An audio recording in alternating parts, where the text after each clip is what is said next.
Palihog panghilom sa mong tanan, kay murag na ako'y buto nga nadunggan. Panago mo sa lawom sa lamisa o lingkuranan.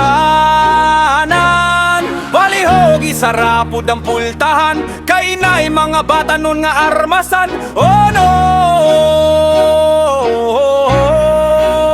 Dunay duha ka estudyanteng lalaki, nagdalag pusilog na musil sulod sa klase. Ratatatat ilang gipamusil ang ilang mga classmate. Luwi kaayo ang tulo, tumba diretso og daghan ang angol. Luwi gyud kaayo, naunsa ba karon ang ubang kabatanunan? Wala na'y kahadlok nga mabuhat og krimen. Nasayang lang ang kinabuhi sa mga biktima. Mga batanong kriminal, kulang yung kahayos. Disiplina. Wala na may kahadlok ning ubang mga tatanon. Pwerteng isuga murabak sakto sa kaon. Menor de edad pagganigahi na kaayog ulo. Katoo siguro silang permi na silang sakto mao karon walay paki kay dili daw mapreso. Tungod sa balaod nga way hinungdan, walay klaro. Oh, no.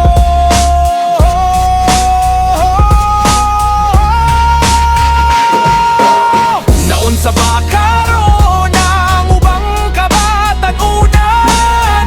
Wala na'y kahadlong nga mubuhat og krimen. Nasayang lang ang kinabuhi sa mga biktima. Mga batanong kriminal, kulang gyud kahayos. Disiplina. Timan-in ninyo dong wai pagmahay mag-una. Gawas nun man galimo pero patyon mos konsensya. Dilitanan, higayon permi lang inyo ha. Hulata ang Ginoo kung siya na ang mahukom sa hustisya.